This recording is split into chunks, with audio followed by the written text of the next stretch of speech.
peut-être à explorer, à faire affleurer. Nous ne sommes pas les seuls, loin de là. À Bayard, les habitués du Qigong que l'on voit sortir de leur séance le lundi et à 14 h, la mine réjouie, ne me contrediront sans doute pas. Tout autant peut-être que ceux qui, ce même jour-là, le lundi, vont chanter à la chorale. Plus largement, dans les librairies, les bibliothèques, les supermarchés, les rayons sont couverts de livres de développement personnel. Les meilleures ventes d'essais sont ceux qui ont trait à ce thème. Et la méditation, qui apparaît comme la réponse à la quête d'intériorité, se décline en application, en session, en stage, en retraite. Bref, c'est comme si l'aspiration à un bonheur qui ne serait plus uniquement matériel, à un recentrage sur soi-même, se généralisait à grande vitesse autour de nous. Alors cette quête de notre dimension la plus intérieure, ce besoin de se reconnecter au plus profond de nous, qui prend des formes différentes, nous allons essayer en ce début de matinée de la capter, de la cerner, de comprendre d'où elle vient et comment la mener, avec Jean-Guilhem Zéry, qui est médecin, biologiste, longtemps au sein d'un hôpital. Aujourd'hui, vous occupez une fonction transversale au sein de la PHP, donc à Paris. Mais vous êtes aussi psychanalyste, vous animez des sessions de méditation et vous êtes chrétien. Autant dire que pour nous, c'est l'homme complet et l'homme de la situation. Donc on est ravis de vous accueillir ce matin. L'homme complet pour nous aider à comprendre ce grand retour de la vie intérieure. Alors vous venez de publier ce livre qui a au beau titre « Prenez soin de votre âme ». Et la première question que j'ai envie de vous poser au nom de notre public, prenez soin de votre âme, justement, ce besoin de prendre soin de son intériorité. Quelle forme cela prend-il dans la société aujourd'hui? Comment le voyez-vous autour de nous? Bonjour à tous et à toutes. Quand on entend de soi qu'on est un homme complet, il faut se méfier. Enfin, en tout cas, au moins vous, méfiez-vous, quoi. Voilà. Il me semble qu'il y a deux phénomènes qui témoignent effectivement de ce retour de la vie intérieure, hein, qui est le thème là, de notre échange. Deux phénomènes, un phénomène de nouvelles pratiques et un phénomène de santé publique. Le phénomène de nouvelles pratiques, vous l'avez, je crois, déjà évoqué dans votre introduction, Isabelle, sur les succès de librairie, sur ces livres de développement personnel, mais plus largement, ce sont toutes les pratiques de nouvelles religiosités qu'on peut repérer dans notre société, et pas simplement depuis 5, 6 ans, 10 ans, depuis quand même au moins facilement une bonne vingtaine d'années.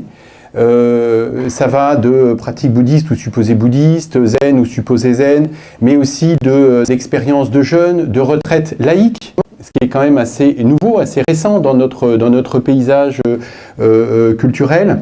Et puis effectivement tous les stages de développement personnel, enfin ainsi de suite, tout ce que chacun de nous finalement peut observer ou peut-être même à expérimenter. En gros, toute la thématique de recherche de nouvelles religiosités, spiritualité au pluriel, essentiellement laïque. Voilà. Essentiellement laïque au sens, en fait, je préfère employer le mot qui me paraît, en tout cas pour moi, plus parlant, de aconfessionnel. Parce que laïque, je ne sais pas bien ce que ça veut dire aujourd'hui, mais en tout cas une recherche aconfessionnelle d'intériorité. Donc ça, c'est un peu un phénomène de nouvelles pratiques. Et puis un deuxième phénomène qui témoigne de ce retour de la vie intérieure, qui est un phénomène que on peut finalement considérer comme un phénomène de santé publique. Et là, il s'agit davantage finalement de symptômes, de pathologies, d'expression, davantage de souffrance intérieure. Finalement, de quoi peut-il s'agir? Peut-être pour en évoquer quelques visages de cette souffrance intérieure aujourd'hui, très contemporaine, peut-être d'abord les addictions. Aujourd'hui, et ça c'est vraiment nouveau là aussi de quelques petites dizaines d'années, c'est qu'on vit dans une société aujourd'hui d'addiction de masse. C'est-à-dire que les phénomènes addictifs ne sont pas réservés à la consommation de produits illicites et réservés à quelques parties de la population particulièrement en difficulté. On voit bien qu'aujourd'hui, on a vraiment affaire à des phénomènes addictifs de masse. Alors, addiction à des produits, illicites ou pas, donc les drogues, mais aussi le cannabis, notamment chez les jeunes, mais pas que, aussi dans la sphère professionnelle, mais de plus en plus des addictions qu'on appelle comportementales, c'est-à-dire qui ne sont pas des substances, mais comportementales. On peut penser à l'addiction au téléphone. Vous évoquiez Anne Umberto Eco qui disait que l'intériorité, c'est quand il n'y a plus de téléphone. Et donc ça veut bien dire qu'à contrario, on est effectivement addict à nos téléphones, à nos ordinateurs, à Internet, aux connexions. Et en fait, je pense important de prendre ça au sérieux. C'est-à-dire qu'on dit, ah oui, au téléphone. Enfin, sauf que quand on voit que des études montrent qu'en moyenne, sur les 25-40 ans, on consulte son téléphone 150 fois par heure, c'est une réalité. C'est-à-dire que c'est pas simplement... Et imaginez que consulter 150 fois par heure en téléphone pour voir si on n'a pas de SMS, etc., ça n'a pas d'impact ni sur son physique et encore plus sur son mental. Je pense que c'est se raconter vraiment des blagues. Voilà. Donc, exemple, donc les addictions. La souffrance psychique, dont on parle beaucoup, c'est un concept qui est récent, qui date, si ma mémoire est bonne, de 1999, où il y a un rapport par deux grands psychiatres, dans ce qu'on appelle le rapport Lazarus, qui a finalement inventé, je dirais, cette expression de souffrance psychique, qui est une forme de mal-être existentiel, qui touche là aussi, évidemment, les personnes en souffrance psychiatrique, mais pas seulement, les personnes âgées, les jeunes, certaines personnes dans leur milieu professionnel. Troisième, je crois, manifestation en lien, en tout cas qui nous pointe, qui pointe vers notre intériorité, c'est l'hyperactivité ou les hyperactivités. Voilà. Finalement, nos vies deviennent de plus en plus gérées, ce qu'on appelle en mode projet, hein, dans le mode de l'entreprise, en mode projet. Notre vie, finalement, est un grand projet constitué de sous-projets qu'il faut gérer avec des échéances, avec des gestionnaires de projets, voilà, avec des coachs, enfin ainsi de suite. Et finalement, qui nous amène à cette hyperactivité qui est quand même une caractéristique très forte de notre société et qui, là aussi, a des conséquences sur finalement notre santé physique et notre santé mentale, aujourd'hui, qui ne sont plus à démontrer. Une des manifestations de l'hyperactivité, c'est le burn-out. Et cette épidémie, là aussi, de burn-out, alors on peut toujours discuter de pourquoi, comment, et là aussi, on sait que c'est multifactoriel, hein, mais en tout cas, cette hyperactivité est clairement quelque chose qui est en rapport avec notre vie intérieure. Et puis, on connaît tous aussi les chiffres, et je suis bien là toujours dans la santé publique, dans notre pays, mais plus largement en Occident, des dépressions, des syndromes anxieux et donc de consommation des psychotropes. Et puis je crois, dernier visage, il y en a peut-être d'autres, mais dernier visage essentiel de ces manifestations qui tournent vers notre intériorité, pour le coup souffrante, dysfonctionnante, pour employer des termes médicaux à la mode, c'est tous les troubles du comportement alimentaire, notamment l'obésité. Ça peut paraître un peu curieux, on va dire l'obésité c'est d'abord une maladie métabolique, enfin, bien sûr, enfin, c'est pas faux, sauf que l'INSERM, voilà, qu'on ne peut pas taxer d'être une institution particulièrement spiritualisante ou ésotérique, décrit effectivement l'épidémie d'obésité dans les pays développés comme une maladie civilisationnelle. Et pas d'abord, justement, c'est une maladie en rapport avec nos modes de vie.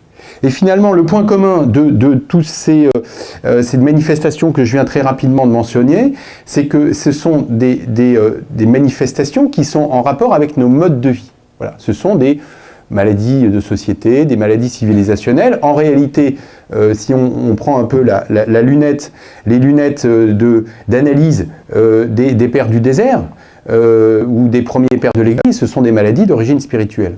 Et pourquoi effectivement ce sont des manifestations en rapport avec nos modes de vie, de notre civilisation, de nos sociétés? C'est parce qu'il me semble qu'il y a trois caractéristiques qui justement sont en rapport véritablement avec notre vie intérieure.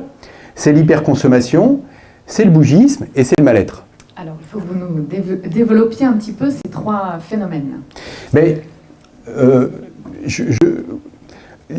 l'hyperconsommation, je ne suis pas sûr qu'il faille vraiment le développer, tellement on est tellement dedans, on est tellement sollicité pour hyperconsommer.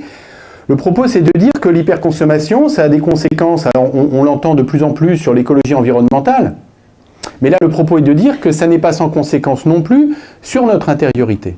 Voilà. Le bougisme, là aussi, qui est une des caractéristiques de la société, si on ne bouge pas, on est quand même un pauvre type aujourd'hui, quoi. On est quand même un pauvre type. Alors en même temps, il faut protéger la planète, et en même temps, il faut bouger tout le temps. Voilà. En même temps, il faut en permanence se déplacer, prendre l'avion, etc. Et en même temps, surtout, il faut protéger la couche d'ozone. Alors, je passe sur les injonctions paradoxales qui sont quand même psychiquement assez difficiles à supporter.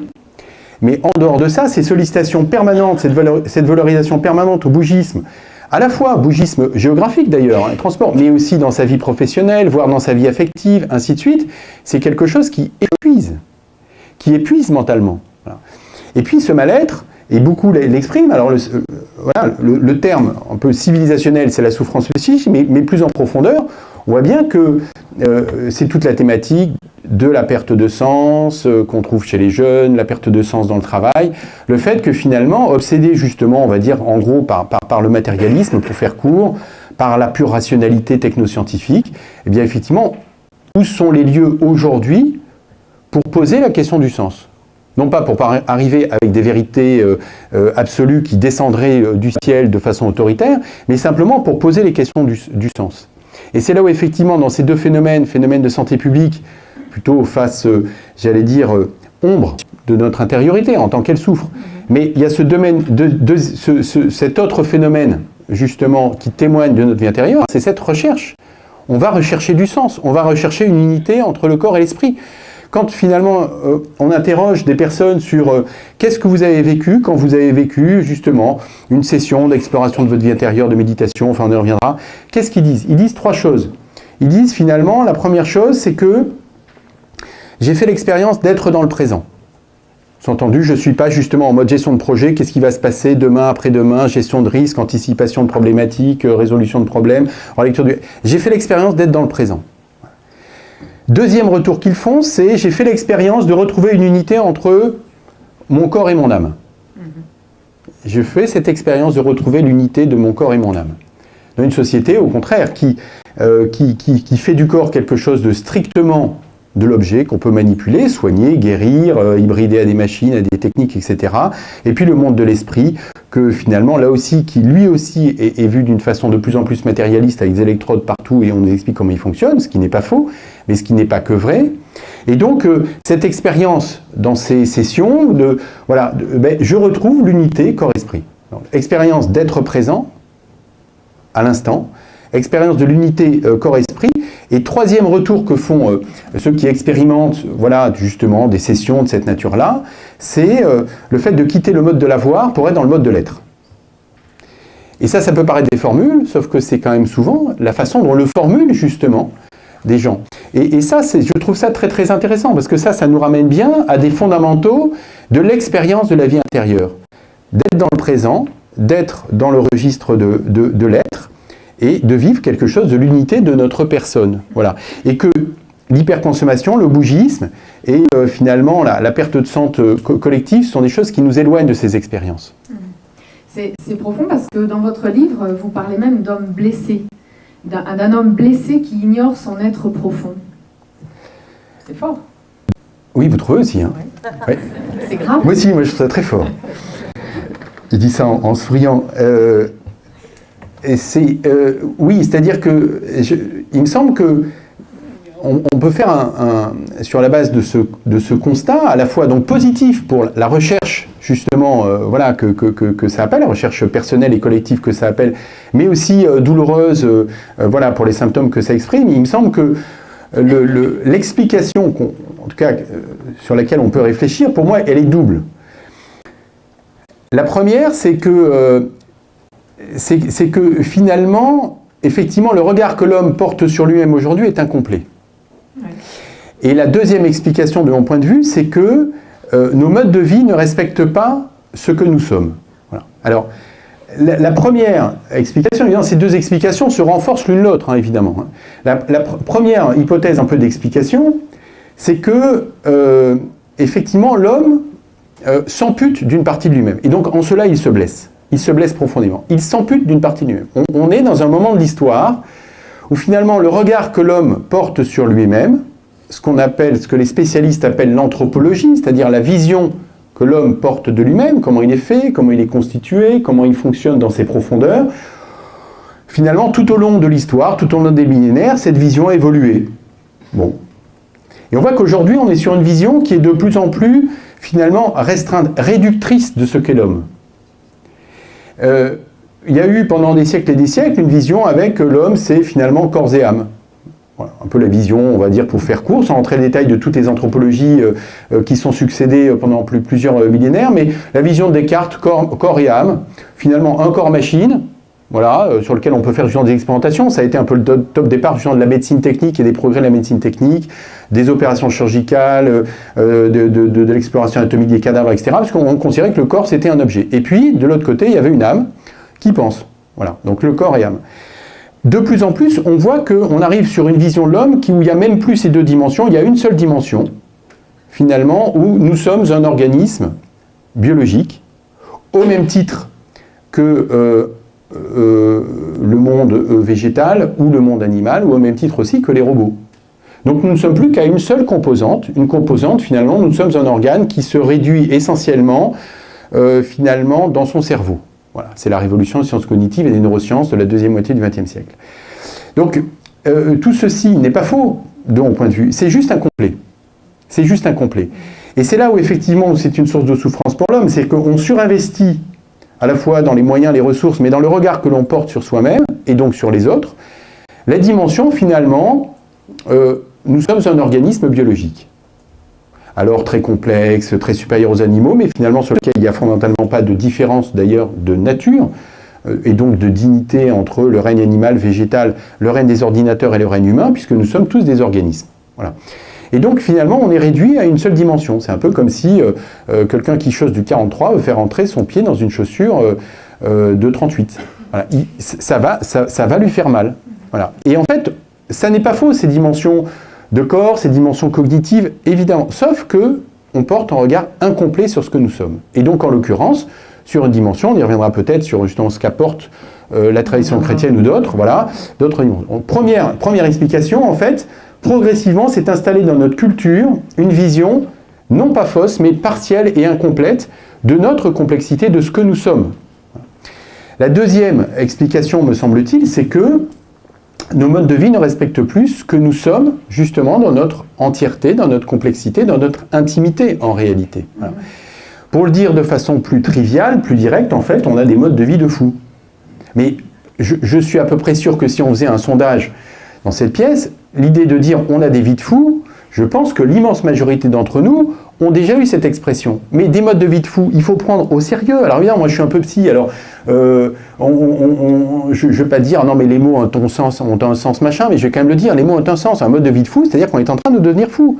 Mais c'est pas, là aussi, c'est pas des trucs, c'est pas simplement en rire, en sourire, quoi. On devient collectivement fou et individuellement fou, parce que nous avons des modes de vie qui nous rendent fous. Parce que justement, on bouge tout le temps, on est dans l'hyperactivité, on est tout le temps dans le bruit, dans la fureur, enfin, etc., etc., etc., on n'est plus capable de se poser. S'imaginer que finalement, on est au-dessus de tout ça, et que finalement, il y en a quelques-uns qui tombent malades, mais enfin pas nous, ben c'est totalement s'illusionner sur notre nature humaine. Alors si on a la chance de passer à travers les gouttes, ben écoutez, rendez grâce au ciel si vous êtes croyant, sinon, bah, dites que vous avez eu de la chance. Mais profitez-en. Profitez-en. Parce que nos modes de vie, si on y prend garde, sont des modes de vie qui rendent fous. Parce qu'injonction paradoxale, beaucoup, mais surtout parce que ces modes de vie ne respectent pas ce que nous sommes en profondeur. À la fois la complexité de toutes nos composantes, voilà, qui nous constituent, mais surtout ne respectent pas justement notre intériorité, puisque c'est le sujet, ne respectent pas notre intériorité. Donc je crois que ces deux hypothèses, à la fois dans la représentation que l'on a, il ne faut pas s'imaginer que le premier axe d'anthropologie, c'est uniquement de la théorie. Ce n'est pas de la théorie. Je prends un exemple. Je peux ? Je vous en prie. Merci Isabelle. Je prends un exemple simplement pour montrer que ces affaires d'anthropologie, de vision que l'homme a de lui-même, ce n'est pas de la théorie réservée à quelques spécialistes et quelques philosophes. Je prends l'exemple de l'autisme. L'autisme, dont on parle beaucoup, la stratégie nationale de lutte contre l'autisme et les troubles du neurodéveloppement a été publiée au mois d'avril justement par le ministère. Elle va se dérouler dans les années qui viennent avec quand même des moyens. Donc c'est une problématique qui est vraiment importante aujourd'hui, prise vraiment à bras-le-corps. Dans toutes les années 60, on va dire 60, 70, 80, l'autisme était vu comme une maladie de la relation mère-enfant. Une maladie de la relation mère-enfant. Et finalement, les cas d'or du traitement et de la prise en charge de l'autisme, c'était essentiellement les psychanalystes. En tout cas, des thérapeutes d'inspiration psychanalytique. Donc c'était une maladie de la relation mère-enfant, dans une dynamique relationnelle qui était supposée être pathologique, avec toute la culpabilité que ça pouvait entraîner chez les familles, chez les mères en particulier, mais dans les familles. Et puis finalement, 30 ans plus tard, c'est-à-dire aujourd'hui, l'autisme n'est plus du tout une maladie, justement, on va dire, psychopathologique de nature liée à une relation pathologique mère-enfant, mais c'est une maladie du neurodéveloppement, donc une maladie, on va dire, pour faire court, neurologique, finalement, qui se traite bien davantage, qui s'interprète, qui se comprend et qui se traite avec les outils des sciences cognitives modernes. Donc simplement dire que ça a des conséquences très importantes dans le regard que l'on peut porter, là en l'occurrence, sur les mères, sur les enfants eux-mêmes, sur la relation qu'il y a entre eux, et donc sur la prise en charge. Je prends l'exemple de l'autisme, mais il y aurait plein d'autres exemples pour montrer que le regard que l'on porte justement sur finalement les uns les autres et nos grilles de lecture, finalement conditionne très clairement la façon dont on se regarde, dont on s'apprécie, dont on se juge ou on ne se juge pas, on se juge bien ou on se juge mal, et la façon dont on prend en charge les choses. Deuxième exemple, il n'y en aura pas d'autres. Deuxième exemple, c'est par exemple sur les problèmes qu'on appelle dans les quartiers. Pendant très longtemps, la lecture, et c'était en lien avec l'anthropologie justement, ce qu'on appelait la figure de l'homme assujetti, toute la figure justement liée aux sciences sociales, à la psychanalyse, à la linguistique, à la sociologie, à l'ethnologie, etc. Toutes ces sciences du XXe siècle étaient là pour dire que finalement l'homme en tant que tel, finalement, n'existait pas d'une façon avec une naissance, mais était assujetti à l'ensemble de déterminismes culturels, sociaux, linguistiques, ethniques, enfin, etc., etc., etc. Ce qui fait que finalement, jusqu'à il y a peu, finalement, la grille d'interprétation de ce qui se passe, par exemple, dans les quartiers, c'était une grille quasi exclusivement sociale. De plus en plus, on le voit, et notre ministre de l'Éducation nationale, Jean-Michel Blanquer, veut justement faire davantage de place, notamment aux sciences cognitives dans l'éducation nationale, parce que les sciences cognitives sont les sciences, j'allais dire, qui montent, les sciences du cerveau qui montent, et qui finalement font assez peu de cas de la dimension d'égalité sociale en tant que telle, mais davantage de modalités d'apprentissage que l'on peut modifier, améliorer, en l'occurrence par les sciences cognitives. Donc deux exemples très différents, l'un dans le champ de l'éducation, l'autre dans le champ de la santé mentale, pour faire court, pour montrer que finalement nos grilles d'analyse conditionnent les jugements que l'on porte les uns sur les autres dans la société, mais aussi la façon dont on prend en charge.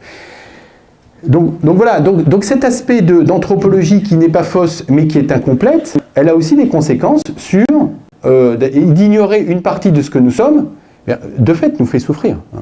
Oui, alors ce qu'on entend dans ce que vous dites, c'est que on a l'impression parfois que cette recherche de sens intérieur, c'est une mode. À vous entendre, on se dit que c'est vraiment une recherche existentielle, c'est de cet ordre-là. Vous êtes d'accord pour dire du coup que ce n'est pas seulement une mode? Alors oui, et merci de le souligner, parce qu'effectivement, on lit parfois oui. Que bon, voilà, cette affaire de développement personnel, d'intériorité, de spiritualité, enfin ainsi de suite, tout ça c'est une mode. Bon, ici je peux m'autoriser une analogie, c'est un peu comme Lourdes. Certains d'entre nous connaissent sûrement Lourdes. Beaucoup d'entre nous. Beaucoup d'entre nous. Voilà, ils sont peut-être même allés. Voilà. Certainement. Certainement. Alors du coup, quasiment tous allés, je pense. Du coup, je poursuis cette analogie. Voilà. On peut dire que Lourdes, finalement, c'est complètement nul, parce qu'en fait, c'est une ville où tout a été perverti, et au sens où on vit, on ne fait que vendre. Voilà, c'est le marchand du temple. Voilà, l'expression que vous avez sûrement dû entendre. Moi, j'ai entendu encore il y a quelques jours. Voilà, c'est les marchands du temple, et on vend des... La fameuse rue principale de Lourdes. Exactement, ouais, la fameuse rue de la Grotte. On voit tous de quoi il s'agit. Voilà, la rue qui descend, il y a des vierges en plastique, voilà, et puis des marchands de glace italienne. Ou des marchands italiens de glace italienne. Bon, voilà. Et donc, c'est les marchands du temple. Alors, on peut dire, effectivement, moi, je ne vais pas à Lourdes parce que Lourdes, c'est ça. Voilà. Et on l'entend. Voilà. Après, on peut se dire, bah oui, tout ça, c'est vrai. Et on se fait, voilà, il y a un commerce, etc. Alors qu'on peut juger légitime, illégitime, peu importe, il y a un commerce là-dessus, bon voilà. Mais on peut se dire, voilà, je vais jusqu'au bout de la rue, et au bout de la rue, elle tourne à gauche, ou bien on peut aller tout droit et on rentre dans le sanctuaire. Et là, il n'y a plus de vierge en plastique. Non. Par contre, il y a la Vierge couronnée, un petit peu, puis après, voilà, il y a l'esplanade, et puis après, il y a la grotte, et puis après, il y a les piscines, et puis après, il y a les gens qui prient. Et puis après, on découvre que là, on y découvre, pour le coup, l'Église catholique au sens catholique du terme, c'est universel, y compris des gens qui ne sont pas baptisés, ne sont pas croyants, et qui viennent pour remercier, pour pleurer, pour confier, voilà, pour demander pardon, enfin ainsi de suite. Voilà. Et là, on arrive au cœur. Et il me semble, c'est une analogie qui vaut ce qu'elle vaut, qu'il en est de même pour cette affaire de vie intérieure. On peut dire il y a une mode, et c'est vrai. Oui. C'est comme à Lourdes, c'est vrai qu'il y a des marchands du temple. C'est vrai. Donc oui, il y a une mode, il y a du marketing, il y en a qui se font de l'argent dessus, qui sont très bien, voilà, ceci est vrai. Mais s'arrêter là, je pense que c'est passer complètement à côté de ce qui se joue. Et il se joue effectivement un phénomène véritablement de fond. Parce qu'il s'inscrit dans le temps, comme je le disais, ces affaires, à la fois de santé publique et ces affaires de nouvelles pratiques, s'inscrivent maintenant de plusieurs dizaines d'années, vont en croissant, alors peut-être aussi par l'effet mode, mais surtout parce qu'en fait, ça répond justement à notre vie intérieure qui est en souffrance, qui est en soif, qui est en recherche. Donc, s'imaginer que ce n'est que de la mode, c'est vraiment une erreur grossière, pour pas dire autre chose, mais grossière. Alors, toute cette recherche, vous avez commencé en nous disant qu'elle était laïque. Toute cette recherche, on a l'impression que la plupart des gens ne viennent pas d'abord la mener au sein d'une religion, et particulièrement de la religion chrétienne. C'est pas d'abord à l'Église qu'on s'adresse. Hein. Vous parlez de mouvements plus laïques. Comment vous l'expliquez ça? Est-ce que vous le notez aussi et comment vous l'expliquez? Donc oui, je l'observe aussi. Oui. Ceux qui vont nourrir leur intériorité en s'adressant à l'Église, c'est, si vous me permettez l'expression, un peu des gens qui sont déjà ceinture marron ou ceinture noire, quoi, oui. De religion. C'est-à-dire qu'ils connaissent un peu les traditions, alors chez Ignace, au Carmel, enfin chez les Assomptionnistes, évidemment. Évidemment. Évidemment. Voilà. Je ne l'ai pas cité en premier simplement pour taquiner. Mais je veux dire que voilà, il faut déjà connaître les traditions, il faut déjà avoir un peu expérimenté, etc. C'est là où je dis la ceinture noire. Et il y en a quand même moins qu'avant dans notre société aujourd'hui. Donc effectivement, je crois que les gens ne se tournent pas spontanément, quand ils veulent nourrir leur vie intérieure, vers des propositions chrétiennes. Alors, pourquoi? Moi, j'y vois peut-être deux choses qui peuvent en tout cas vous aider à y réfléchir. La première, c'est que l'Église n'est pas identifiée d'abord comme un lieu où justement on nourrit son intériorité. Pourquoi? Il y a beaucoup d'études qui montrent que l'Église elle est vue positivement pour ses actions caritatives. Voilà, engagement social fort, pour les migrants, pour les personnes de la rue, pour les personnes seules. Enfin, voilà, les études le montrent. Hein, pour le coup, c'est pas une parole de croyance, une parole un peu simplement de personnes qui regardent les études. Et puis la deuxième vision, un regard qui est porté sur l'Église, lui qui est beaucoup plus péjoratif, c'est en gros l'Église, elle est finalement un peu la dernière instance, un peu le surmoi, hein, c'est-à-dire quelque chose qui est contre le mariage des prêtres, contre le divorce, contre le sexe, enfin ainsi de suite. Quelque chose au contraire qui est assez négatif, mais sur l'aspect des mœurs. Voilà. Mais il n'y a quand même pas beaucoup d'études qui mettent en avant que la plupart de nos contemporains sentent qu'ils vont trouver quelque chose de l'intériorité du côté de l'Église. Et puis il me semble que la deuxième raison, c'est que de fait, je crois que ce que cherche, et ce que nous cherchons, je crois, mais ce que là aussi, hein, c'est en rapport avec ces retours un peu dont je témoignais tout à l'heure, hein, l'expérience de la présence, de l'unité corps-esprit, de passer du registre de l'être, de l'avoir au registre de l'être, c'est d'abord quand même une espèce de bien-être intérieur, une espèce de quiétude, une espèce de calme, une espèce de paix. C'est d'abord ça, justement, qu'on recherche tous, en fait, dans le fond. C'est pas d'abord, tiens, je me lève le matin, j'aimerais bien rencontrer le Christ ressuscité pour me laisser convertir par lui et pouvoir annoncer à la surface des peuples, oui, que le Seigneur est le Seigneur. Moi, j'ai peu rencontré de personnes comme ça. Par contre, j'en ai plus rencontré qui disaient, je me sens pas bien et j'aimerais bien, un peu de quiétude, un peu de calme intérieur, être un peu zen, quoi. Et que ça, de fait, c'est pas d'abord, les produits d'appel de l'Église, c'est pas d'abord justement de l'ordre du bien-être et du zen, quoi. Donc, je pense qu'il y a un peu ces deux choses qui là aussi s'interpénètrent un peu. Hein. Oui, mais pourtant c'est exactement ce que propose aussi une vie spirituelle. Comment vous expliquez que ce soit pas justement la première porte d'appel? Mais parce que, il me semble que, et de mon point de vue, là, l'Église voilà, enfin en tout cas doit s'interroger aujourd'hui. C'est-à-dire pourquoi Vous allez justement... même un peu plus loin. Vous dites l'Église doit s'interroger, alors vous pouvez le dire, là on est entre nous. Vous dites l'Église... C'est diffusé tout ça, mais on est Ouais. entre nous, quoi. Bien sûr, c'est pour ça que je dis ça. Vous dites même un peu plus, hein. Vous dites l'Église, elle est passée à côté hein, Ouais. de cette aspiration-là. Oui. C'est-à-dire... Alors là, il faut que vous nous disiez pourquoi. Oui, hein. Il faut motiver votre propos. C'est deux motifs, c'est effectivement voilà, un peu la lecture froide, hein, enfin, au sens voilà, un peu distancié. Mais en réalité, il me semble que l'Église a tout, malgré tout, enfin, malgré ces deux éléments qu'on dit là, a tout pour nourrir plus largement la vie intérieure au sens large du terme, justement de ceux au milieu de qui elle vit. Voilà. Parce qu'elle n'est pas en surplomb, de ceux au milieu de qui elle vit. Simplement, il me semble que, et on le voit bien puisque la plupart de nos contemporains se tournent vers d'autres traditions ou d'autres expériences ou d'autres pratiques, qu'il me semble que collectivement, l'Église a raté un virage. Plusieurs. Voilà, c'est dit. Alors maintenant, expliquez-nous. Oui, voilà. Après, on peut ne pas être d'accord. Hein. Enfin, je veux dire, voilà. En tout cas, moi, je suis d'accord avec moi-même. On en parlera sans doute tout à l'heure. Oui. Et je pense qu'il y a plusieurs raisons et qui sont pour le coup des raisons sérieuses, vraiment sérieuses et qu'il faut prendre en considération. Je pense qu'une des premières raisons, c'est que on voit dans les propositions alors on va dire notamment de méditation aconfessionnelle, sur la pleine conscience ou pas, je préfère parler de méditation aconfessionnelle, on est beaucoup dans la méthode. Hein, pour ceux qui connaissent un peu, il y a des stages MBSR qui se font en 8 soirées, avec des polycopiés qui sont à peu près toujours les mêmes, ainsi de suite.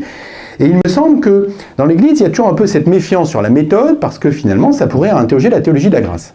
C'est pas une méthode qui convertit, c'est pas une méthode qui fait du bien, ça reste quand même la grâce et l'Esprit Saint. Voilà. Et qu'il y a quand même toujours un peu cette méfiance, attention un peu à un produit un peu tout fait, tout marketé, qui pourrait justement nous aider à rentrer dans la vie intérieure. Voilà, et ça c'était pour moi un premier élément qui interroge pour le coup en profondeur, alors je la fais courte mais en profondeur un peu la question de la théologie de la grâce. Je pense qu'il y a une deuxième chose, c'est que l'Église se méfie aussi toujours, et là aussi je crois que c'est vraiment, ça me paraît totalement justifié, se méfie du renforcement narcissique. Et on sait bien qu'il y a certaines approches de développement personnel notamment, qui ont pour effet peut-être d'amener telle ou telle personne dans le bien-être, mais à coup sûr, fait enfler son narcissisme. Et ça, c'est sûr que ce n'est pas compatible avec la vision chrétienne de l'homme et avec avec ce mouvement foncier auquel le chrétien est appelé, au contraire, de se tourner vers l'autre, de se décentrer pour servir l'autre. Donc cette méfiance par rapport à attention à ce que toutes ces affaires-là ne développent pas le narcissisme.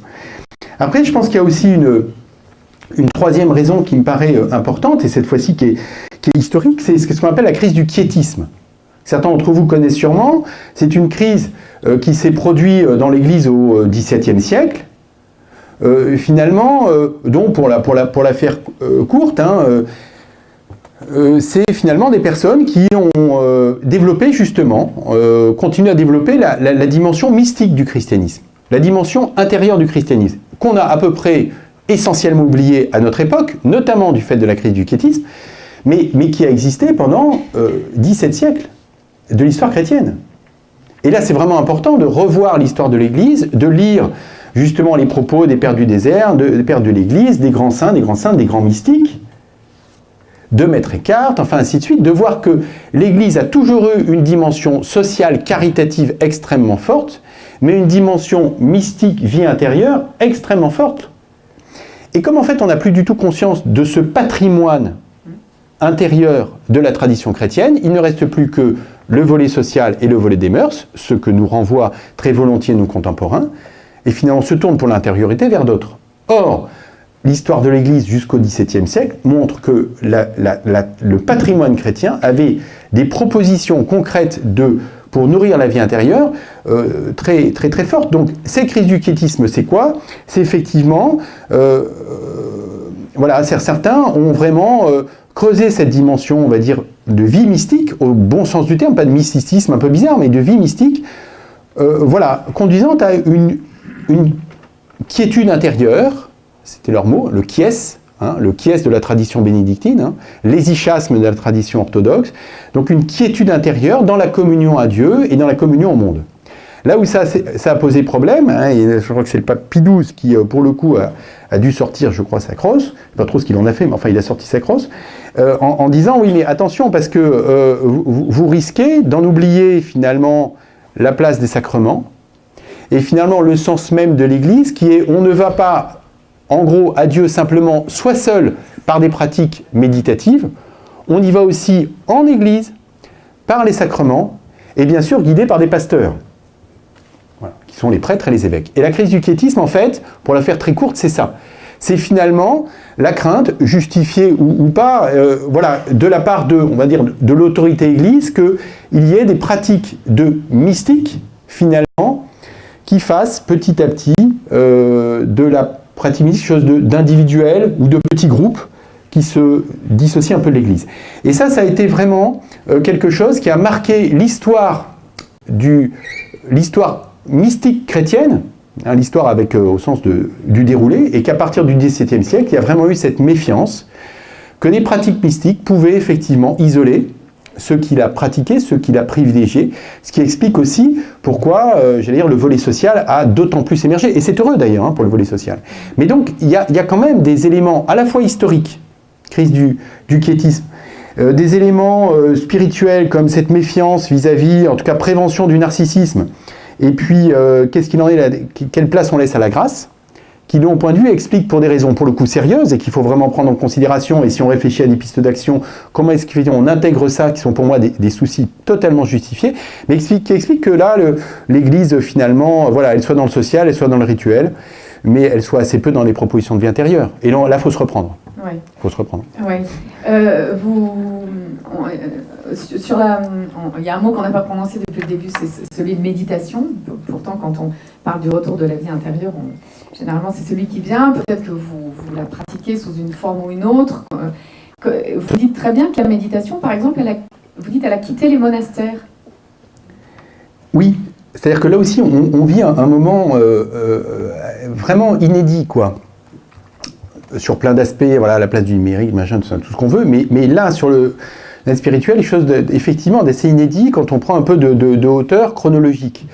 C'est-à-dire que pendant des milliers et des milliers d'années, la méditation, les pratiques méditatives plus largement, effectivement, étaient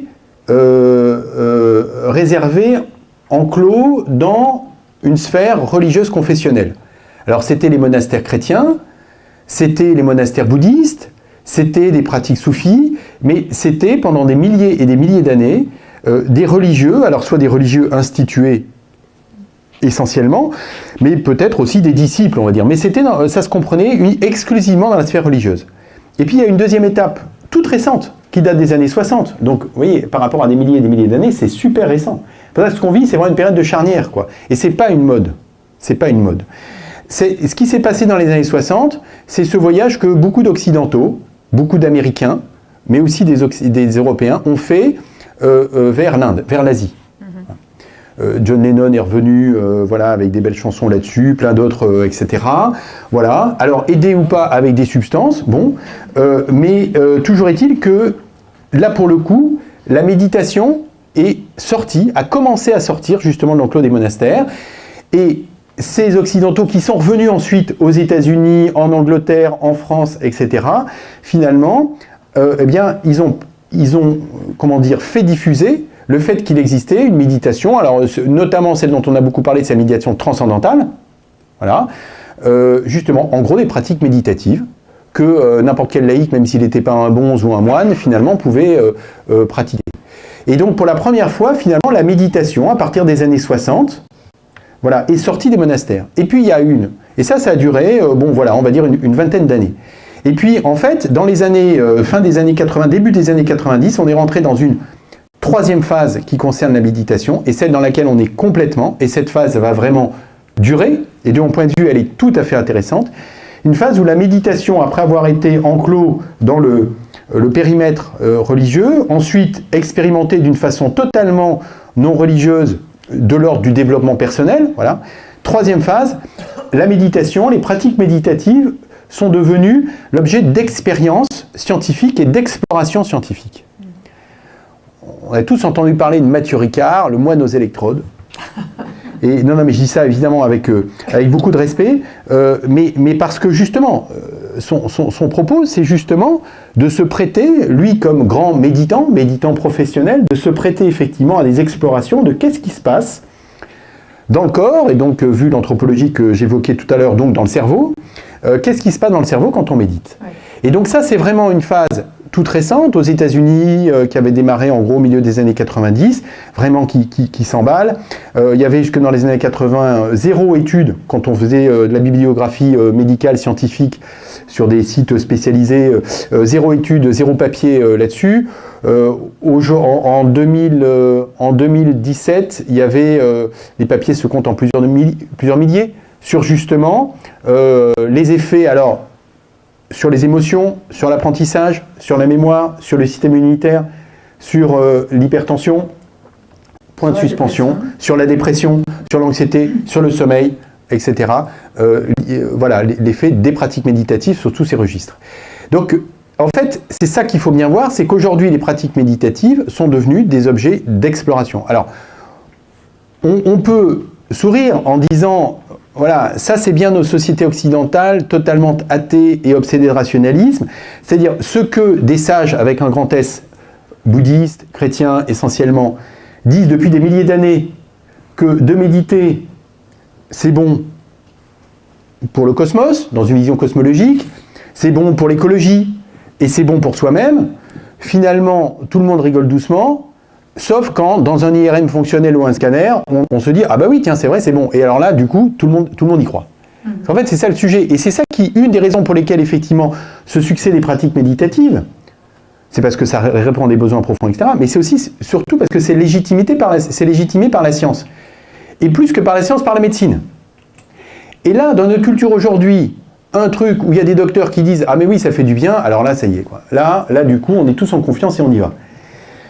Quand c'est des prêtres, quand c'est des moines, franchement, c'est à moins qu'on soit ceinture noire ou ceinture marron, bon là, c'est vraiment, mais alors, ça tombe, mais alors ça fait un flop terrible, quoi. Et ça, en même temps, c'est intéressant, parce que c'est finalement une expérience que des sages vivent depuis des milliers d'années. La science, aujourd'hui, en démontre effectivement les bienfaits sur, en gros, la dimension psychophysique, la dimension du corps et la dimension du mental. Et ça, c'est tout à fait intéressant, je trouve. Oui, alors qu'on s'adresse à la médecine, c'est d'autant plus dommage que vous dites que l'Église, elle a les ressources. Elle a les ressources pour proposer un retour vers sa vie intérieure, pour le développer. Vous dites même, c'est une voie royale. Oui. En effet, l'Église a tout. Alors quand je dis l'Église, en fait, moi je préfère parler de la tradition chrétienne. Oui. Je préfère parler de tradition chrétienne. L'Église, enfin, je pense que je ne suis pas sûr qu'on mette tous la même réalité derrière. Il y a des gens, justement, peut-être blessés par l'Église, qui, voilà, que ça va, je sais pas quoi, enfin, repousser. Je préfère parler de patrimoine chrétien et de tradition chrétienne. Au sens que ça n'appelle pas d'abord une confession de foi. C'est toute la tradition et tout le patrimoine, j'allais dire, humain, intérieur de l'Église, voilà, depuis des siècles et des siècles et des siècles. On faisait tout à l'heure deux hypothèses un peu, justement, diagnostiques. Un, une anthropologie incomplète, qui est en train de se développer et qui nous fait souffrir parce qu'elle ampute une partie de ce que nous sommes. Et deux, des modes de vie de fous. Sur ces deux éléments, la tradition chrétienne a vraiment des chemins à proposer. Et vous aurez bien entendu que j'ai dit des chemins à proposer. Je n'ai pas dit qu'elle a une vérité à donner. J'ai dit qu'elle a des chemins à proposer et des chemins qui font du bien à l'homme et à tout l'homme. Premier aspect sur l'anthropologie. Plus que jamais, je crois que nous vivons aujourd'hui une période d'urgence anthropologique. Alors ça peut paraître totalement ridicule d'accoler ces deux mots, urgence, anthropologie. L'anthropologie, on est dans la culture, la philosophie, le machin bidule. L'urgence, généralement, on est dans symptômes, traitement, problème, réponse. Pourquoi prendre l'urgence anthropologique? Parce que le transhumanisme, parce que l'animalisme, parce que le végétalisme, parce que des problèmes éthiques où on fait des états généraux de bioéthique, mais sans jamais s'interroger sur de quel homme est-ce que l'on parle. Donc ça me pose quand même, moi, question. Donc, la tradition chrétienne apporte une vision de l'homme qui, pour le coup, est vraiment extrêmement complète. Une vision, alors on n'a pas le temps là de le développer, une vision d'un homme qui est corps, âme, mental, psychisme et vie spirituelle. Et les pères du désert et les premiers pères, de par leurs apophthegmes, mais les premiers pères de l'Église, que je ne fais que voilà, mettre à jour dans mon bouquin. Moi, j'invente rien du tout. J'essaie juste de les rendre accessibles. Finalement, on montre comment ces 3 dimensions rendent compte effectivement simplement de l'expérience humaine. C'est pas de la théorie, c'est simplement rendre compte de l'expérience humaine. Et que, effectivement, ces 3 dimensions, elles montrent bien qu'on est totalement incarné. Voilà, on a un corps et que ce corps peut tomber malade par lui-même. Voilà, on peut avoir une appendicite ou une leucémie, un cancer, c'est une maladie du corps. On a aussi un mental qui a des fonctions, et fonctions justement de nous mettre en relation les uns avec les autres, en relation avec le monde. Voilà. Et dans ce mental, on a notre intelligence émotionnelle, notre intelligence intellectuelle, notre force intérieure, voilà. Et que ce mental, lui aussi, peut bien fonctionner, il peut aussi tomber malade. C'est le champ des maladies psychiques, des maladies psychiatriques. Et puis les pères du désert, c'est intéressant, c'est il y a 2000 ans. Hein. Ils expliquaient qu'il y avait des maladies psychosomatiques. Vous voyez, donc ça ne date pas d'aujourd'hui, les maladies psychosomatiques. Les pères du désert déjà en parlaient. Il y a des maladies du corps qui sont dues à des dysfonctionnements de l'âme. Voilà. Puis ils disaient qu'il y avait aussi des maladies somatopsychiques, c'est-à-dire des maladies du corps qui entraînaient des maladies de l'âme. Il y a 2000 ans, les pères du désert, hein, là je ne parle pas de la dernière publication de je ne sais pas quoi. Voilà. Mais ils disent qu'il y a une 3e composante, qui est cette dimension de la vie de l'esprit, de la vie spirituelle. Et là, ils sont capables, à la différence de beaucoup d'entre nous aujourd'hui, en tout cas de moi, de mettre des mots. Voilà. Ils sont capables de mettre des mots. Ce qui nous manque aujourd'hui, ce sont des mots pour dire cette réalité qui nous dépasse. Vous avez employé, Isabelle, dans l'introduction, le mot de continent mystérieux. Moi, ça me parle. Nous resterons toujours un mystère à nous-mêmes. Pour une part, on vous pourra expliquer notre corps, explorer notre psychisme, mais l'intimité de ce que nous sommes restera, pour une part, nous restera toujours mystérieuse les uns aux autres et à nous-mêmes. Et les pères du désert et les pères de l'Église et la tradition chrétienne plus largement, c'est là où on en a mais vraiment urgemment besoin, c'est qu'ils sont capables de nous aider à mettre des mots sur cette réalité qui nous dépasse. Et c'est ça dont nous avons besoin collectivement aujourd'hui, et pas simplement chrétiens, tous, pour mettre des mots sur cette réalité intérieure profonde. Et ce qu'il nous dit sur la vie de l'esprit, c'est qu'elle a 2 rôles essentiels. Elle a un premier rôle, c'est le lieu de la volonté libre. Et que cette conviction, mais cette expérience tirée de leur expérience, que quel que soit notre état, il nous reste toujours quelque chose, une espèce de sanctuaire inaliénable qui est le lieu de ma volonté libre. Aussi diminué que je puisse être par le handicap psychique, par la maladie cognitive, par la maladie du corps, parce que je m'approche de la fin de ma vie, il y a intimement, mystérieusement, toujours dans le secret de moi-même, ce lieu de la volonté libre. Voilà. Et la 2e fonction de la vie de l'esprit, c'est de nous tourner vers l'infini. Voilà. Et ça, c'est prodigieux. C'est-à-dire que l'homme est capable d'infini. Il est capable d'être en contact avec l'infini. Mais c'est magnifique comme regard. Enfin, moi, personnellement, je préfère effectivement nous regarder les uns les autres de cette façon, en me disant que quel que soit justement notre couleur de peau, notre âge, notre état de santé, notre état social, enfin, ainsi de suite, voilà, nous avons cette capacité en nous, cette fenêtre ouverte vers l'infini. Plutôt que de me dire, bah oui, je suis un organisme biologique à peine plus évolué qu'un homard, voilà, et dont on va pouvoir explorer finalement le fonctionnement. Parce que c'est ça la réalité de cette anthropologie qui aujourd'hui se développe. Donc oui, il y a en nous une fenêtre tournée vers l'infini. Alors, quand on est chrétien, ben, cet infini, c'est Dieu qui prend chair dans notre humanité, qui prend corps dans notre humanité, voilà. C'est ce lieu, inspiré par l'Esprit Saint, voilà. Quand les fenêtres ouvertes, le souffle, on ouvre les fenêtres, le vent rentre. Ce vent, c'est l'Esprit Saint. Voilà. Et c'est ça, enfin, c'est là où ça nous aide aussi à comprendre la liturgie, les fêtes de l'Église, l'invocation à l'Esprit Saint, etc. Voilà. Si je sais qu'en moi il y a une fenêtre, que j'ai la possibilité d'ouvrir pour laisser rentrer cet infini, alors quand on est chrétien, voilà, on a des mots qui nous aident à mettre un visage de Christ, voilà, ainsi de suite. Mais l'anthropologie, la façon de le constituer, elle n'est pas réservée aux chrétiens. Les non-chrétiens, ils ont exactement cette même fenêtre constituée pareil. Simplement, ils vont appeler ça l'infini, ils vont appeler ça la présence, ils vont appeler ça l'être avec un grand E, ils vont appeler ça l'absolu. Voilà, enfin, oui, tous ces mots que nos contemporains, essayent de chercher, d'utiliser pour dire ça. Voilà. Donc, la tradition chrétienne, elle apporte une anthropologie, une vision de l'homme, mais vraiment super précise, super intéressante. Et puis, elle apporte aussi une sagesse, c'est-à-dire quelque chose qui nous aide à être un peu moins dans un mode de vie de fou. Voilà. Et là-dessus, elle amène, et les pères du désert l'ont vécu, l'ont expérimenté, et toute la tradition a repris tout ça, bien sûr. partant les pères du désert dans la pédagogie de Jésus. Hein. Enfin, les pères du désert, c'est pas une génération comme ça spontanée de bons hommes et de quelques bonnes femmes qui sont installés dans le désert. Machin. Ils se sont mis à l'école de Jésus. Et les 3 axes, c'est effectivement la vie intérieure, Oui. pratique méditative, Oui. c'est le service et Oui. c'est la sobriété. Oui. Et ça, aujourd'hui, ça me paraît essentiel de bien voir que les 3 s'articulent ensemble. Alors, on reprend les pratiques méditatives, l'hospitalité et la sobriété. Ouais. Alors, trois viatiques pour aujourd'hui. Oui. Est-ce que- Revenez un petit peu dessus. Oui, alors est-ce que juste avant de revenir dessus, je peux dire juste un mot sans forcément le détailler, sauf si vous m'y encouragez.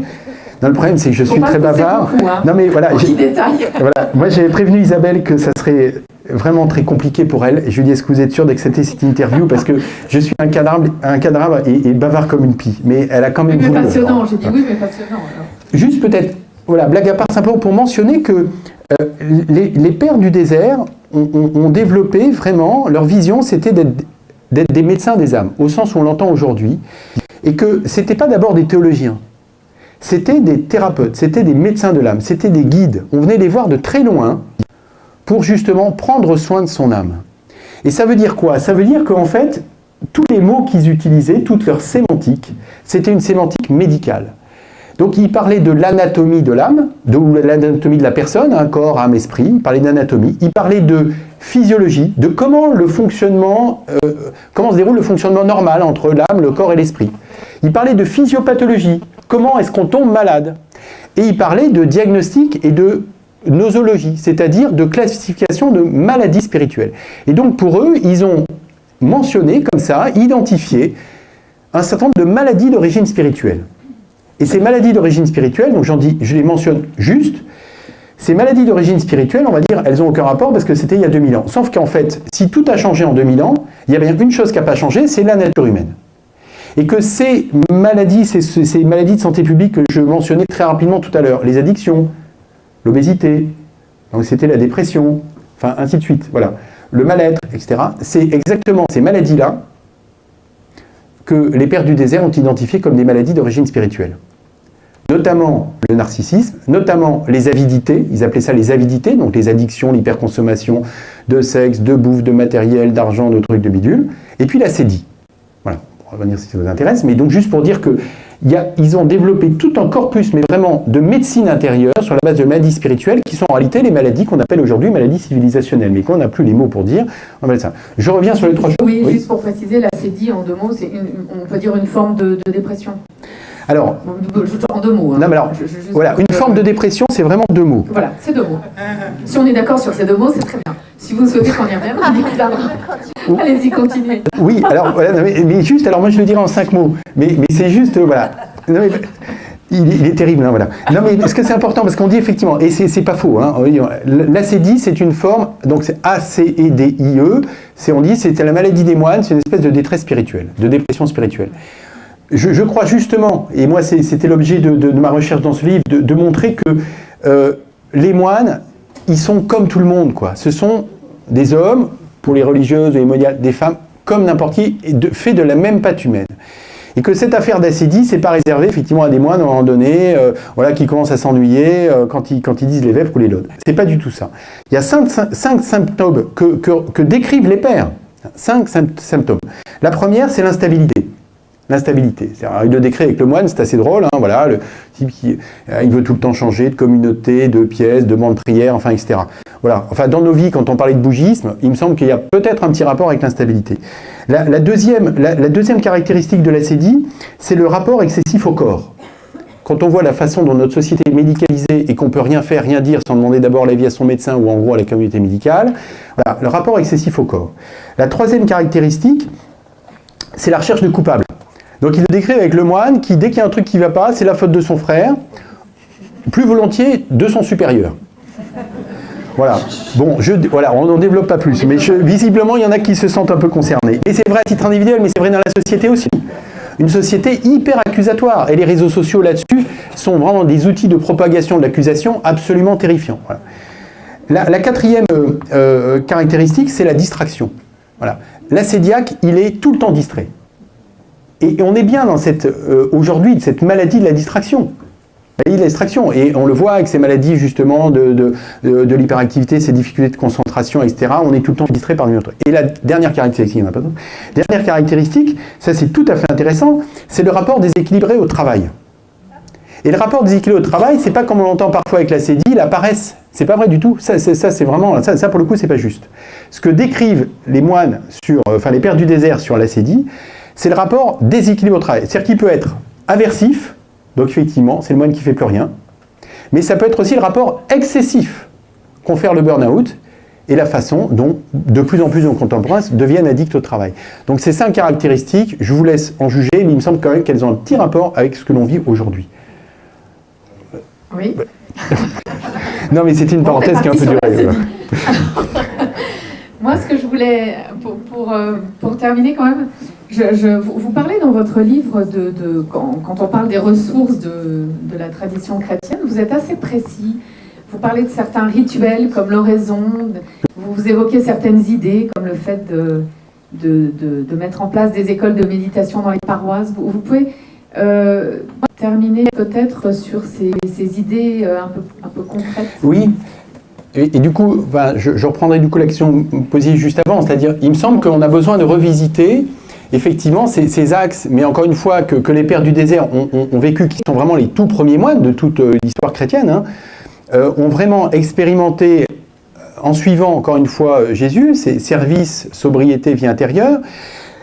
C'est des façons modernes de le dire, mais on peut simplement constater, et vous aurez sûrement déjà fait le lien, que c'est juste les invitations du carême, prière, jeûne, partage. Sauf que là, on le dit en termes catho.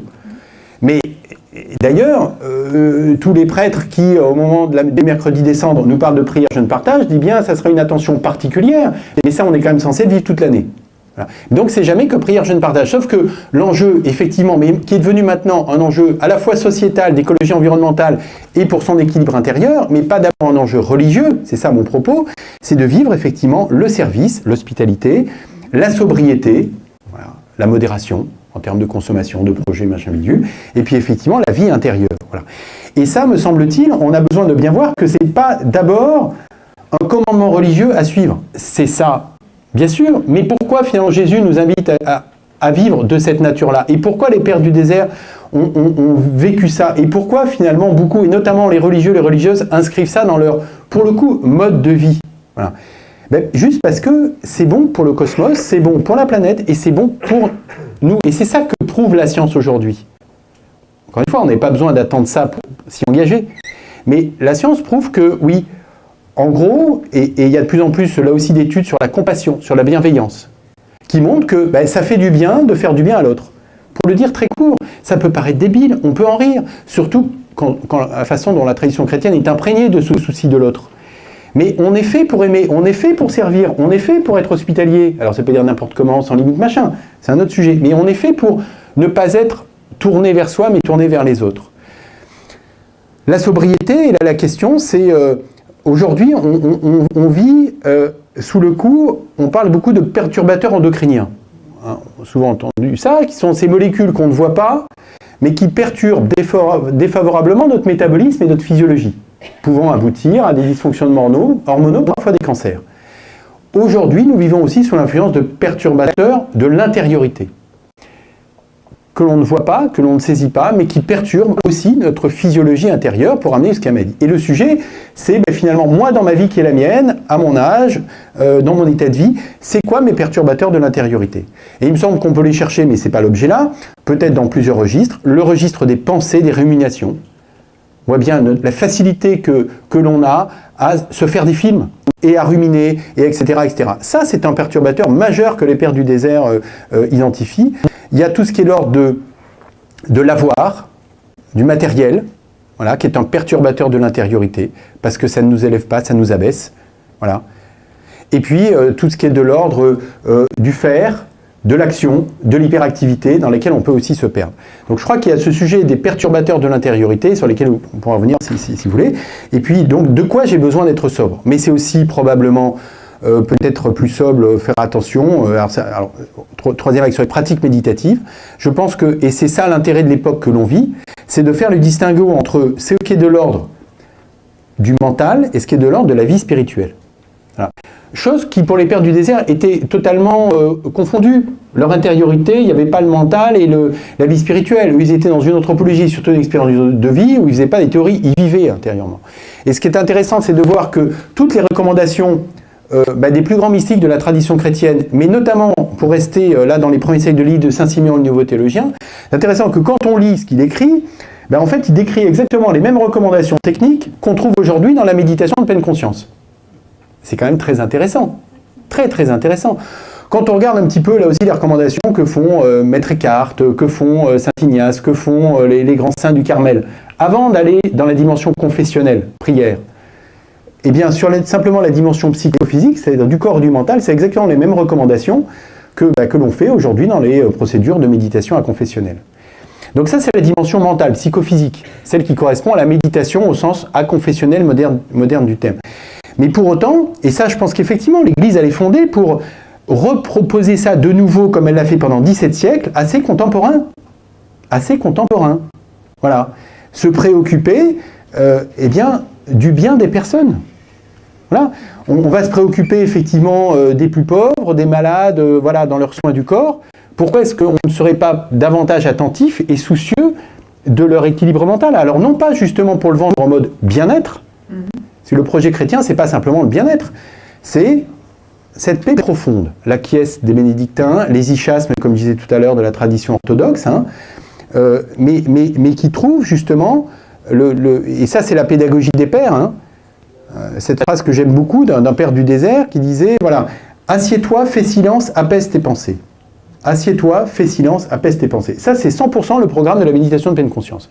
Sauf que les pères du désert, Abba Arsène en l'occurrence, qui était celui qui donnait cette recommandation à tous les disciples qui disaient, moi je veux être à la suite du Christ, machin, bidule. En grosso modo, il disait, déjà tu vas te calmer un peu, quoi. Et puis après on va voir. Voilà. Et en effet, comment est-ce qu'on peut vivre une expérience de prière au sens fort du terme, si on est perdu dans ses pensées, si on est tout le temps dans l'hyperactivité, si on n'a pas débranché son portable? Je le dis de façon un peu triviale, mais en fait c'est ça le sujet. Comment ramener... Et c'est là où ces affaires de méditation à confessionnel, c'est pas une mode, mais on ne peut pas non plus les balayer du revers de la main. Parce que ça nous aide juste à rentrer justement dans la vie de prière. Dans une vraie prière, au sens où la prière, c'est d'abord être présent à la présence, avec un grand P. Mais comment être présent à la présence si je ne suis même pas présent à moi-même? Et les pratiques méditatives, en tout cas moi, la fonctionnalité que je leur vois, c'est de nous aider à être davantage présents à nous-mêmes.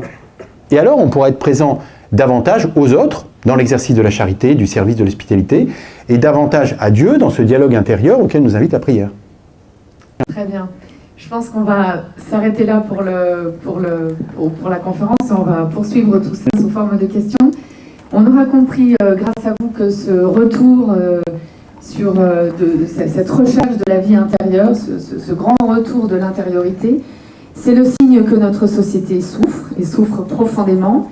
Elle se marque dans ce que vous nous avez dit, dans les souffrances que l'on rencontre, dans ces troubles de l'âme, ces souffrances inclassables dont vous nous avez parlé. On aura compris que ce n'est pas une mode, c'est une recherche profonde qui est liée au sens même de nos existences. Et puis on aura compris que l'Église est bien placée pour nous rassembler dans ces trois dimensions corps, âme, mental. Il y a une grande tradition en elle, notamment à travers les pères du désert, dans laquelle on peut aujourd'hui trouver des sources pour répondre à ce besoin.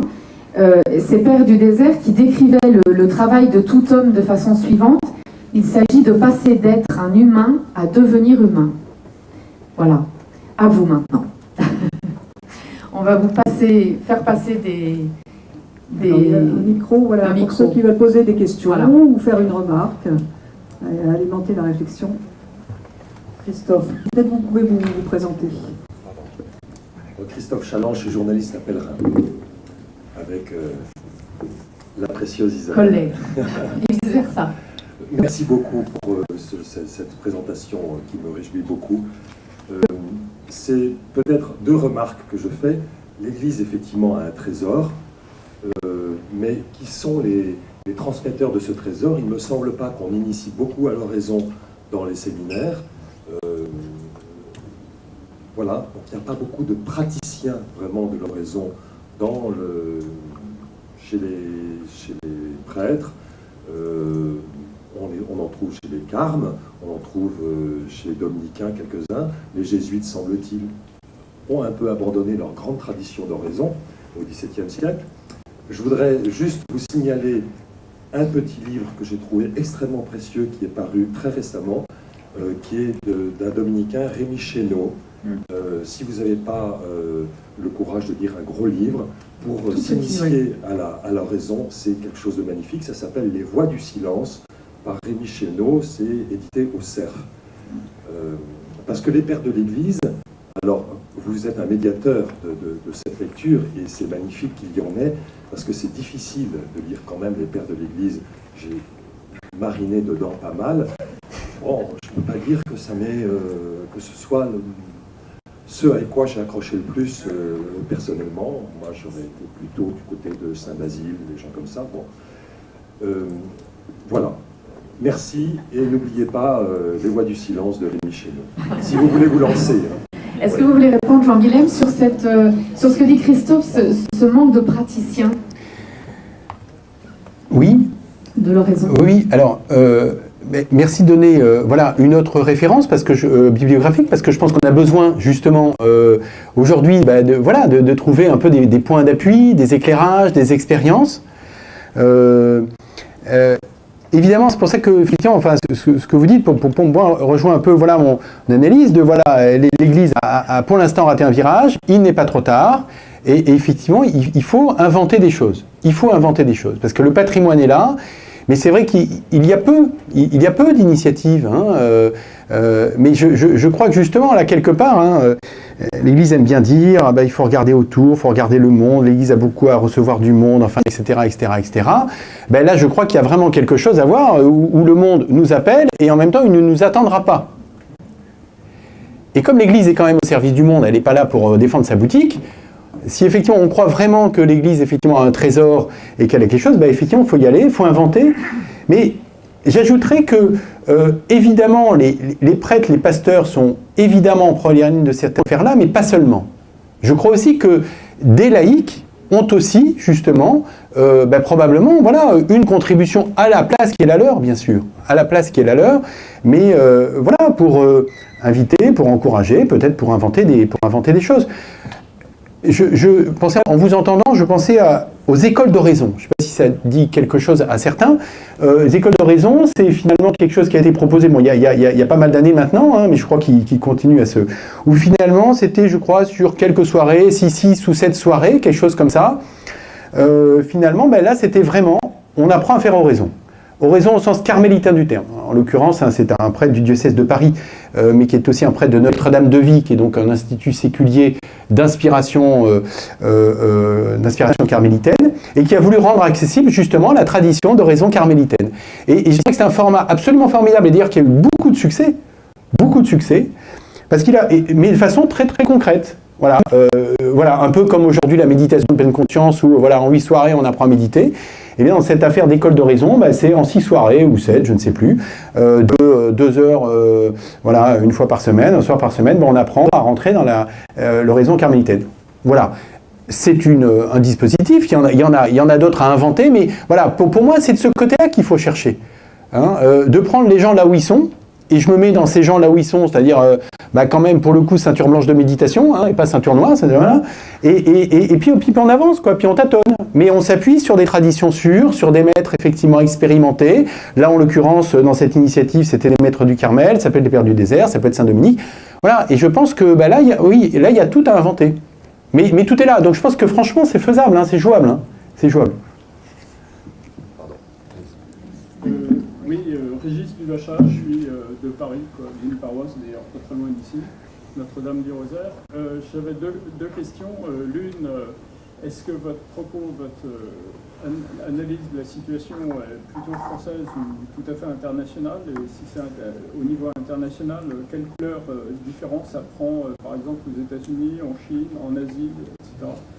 Et l'autre aspect, comment vous voyez, parce que je trouve que dans vie moderne, on prône beaucoup l'individualisme, quoi, et l'intégration dans le collectif. Et d'ailleurs, quelle est l'intégration dans le collectif, l'apprentissage de ça? Et d'ailleurs, les nouvelles technologies, quelquefois, y aident aussi, on le voit dans les phénomènes de signature globale, etc. Alors, vous avez mentionné aussi que pourquoi les gens ne se tournent pas vers l'Église, et cependant, les monastères, très souvent, voient affluer des retraitants de plus en plus.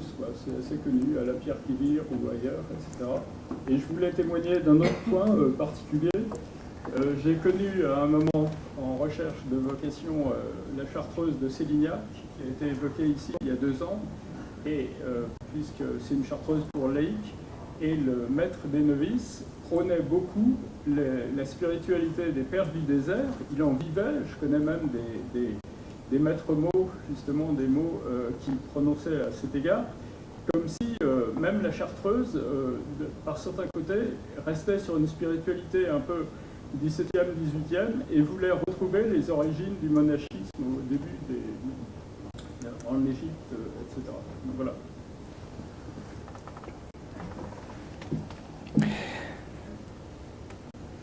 Alors, merci d'avoir évoqué les monastères, parce qu'effectivement, ce sont quand même des lieux qui existent, voilà, qui ne sont pas des lieux fantasmés, qui existent, dans lesquels, effectivement, en tout cas, il y a ce souci particulier, cette expérience de vie particulière, et qui s'inscrit vraiment en droite ligne, effectivement, des pères du désert. Alors, voilà, après, marqué par le charisme des fondateurs, etc.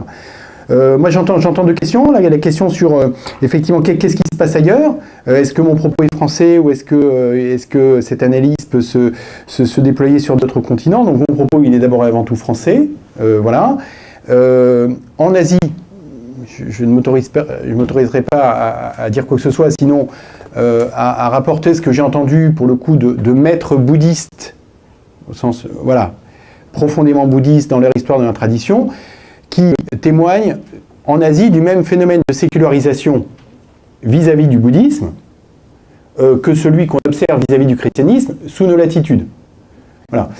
C'est pas une réponse directe, mais ça me paraît quand même assez intéressant quand effectivement on a parfois, quand on est là sous notre continent, dans nos continents, l'attitude surtout, c'est cette idée que mais finalement en Asie, ils vivent tous voilà, dans la tradition bouddhiste, méditant, etc. Enfin en tout cas moi c'est pas du tout ce que j'entends de la bouche voilà, je sais pas quoi, de moines, enfin en tout cas bouddhisme.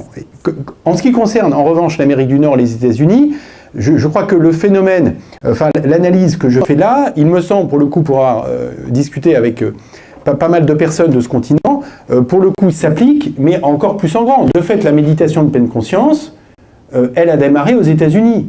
Voilà, elle a démarré aux États-Unis. Toutes les explorations scientifiques, médicales sur la vie méditative ont démarré là-bas. Le fait que les pratiques méditatives se soient déployées dès lors, ce qui n'est pas encore le cas en France, hein, mais justement dans les écoles, dans le monde du travail, dans les hôpitaux, à l'armée, c'est aux États-Unis. Donc évidemment, nous, ça arrivera 20 ans plus tard, bon voilà. Mais ça commence à arriver à peine, voilà, ça commence. Donc c'est pour vous dire que effectivement, je crois que cette analyse, de mon point de vue, effectivement, on peut l'étendre, en gros, aux pays occidentaux. Voilà. La deuxième question que j'ai entendue, c'est effectivement sur la dimension collective. Oui. Et il me semble que ça, c'est vraiment effectivement un point important. Ce triptyque vie intérieure, sobriété, service, c'est vraiment, je crois, vraiment essentiel de bien voir que dans la tradition chrétienne, on ne peut pas choisir un de ces 3 volets. On ne peut pas choisir un de ces 3 volets. On ne peut pas choisir un de ces 3 volets d'abord parce que, de fait, Jésus nous invite à vivre les 3 et que les 3 se nourrissent justement les uns des autres. Donc ça, c'est une vision de foi. Mais on ne peut pas vivre les 3 non plus pour des raisons simplement, j'allais dire, psychodynamiques, simplement d'équilibre intérieur, ce qui est que, effectivement, pour être équilibré, eh bien, il ne faut pas penser qu'à son nombril, et quand on dit, tiens, je fais ça pour me donner bonne conscience, machin bidule, mais tant mieux si on a bonne conscience, enfin, c'est au sens, je dis ça de façon un peu triviale, mais on sait bien qu'on se sent bien quand on se sent utile, quand on rend service, quand d'autres nous remercient, voilà pour. Enfin, c'est juste du bon sens élémentaire, quoi. Alors après, on peut faire des tas d'interprétations, de trucs, de bidule, machin. Bon, en gros, on n'est pas fait pour être égocentré. On est fait pour être tourné vers l'autre. Voilà. Et là, je ne suis pas dans la foi. Hein, voilà. La sobriété, c'est pareil, se dépolluer. Qu'est-ce qui me pollue intérieurement? le bruit, l'hyperactivité, la discontinuité, enfin ainsi de suite, l'hyperconsommation, le matérialisme, le rationalisme. Qu'est-ce qui me pollue intérieurement? Donc c'est ça l'enjeu de la sobriété. Et puis effectivement, la vie intérieure. Comment est-ce que je déconnecte? Comment est-ce que je déconnecte de toutes ces sollicitations en permanence qui me font aller à l'extérieur de moi-même? Donc là, ces trois registres-là, je les ai volontairement analysés et interprétés d'une façon non confessionnelle, sans rapport avec Jésus. Juste parce que c'est... Et donc tout ça pour dire que cette dimension collective, elle est essentielle dans ce triptyque chrétien, et c'est là où, effectivement, de mon point de vue, c'est la meilleure antidote à ce risque réel de flatter le narcissisme et de faire que la pratique méditative fasse que je me regarde le nombril, je me regarde moi, et puis moi, puis je vais devenir un petit Bouddha, puis je vais devenir un Bouddha, etc. Non, ces dimensions, au bout du compte, c'est pour gagner en dynamique vers l'autre, en dynamique vers soi-même.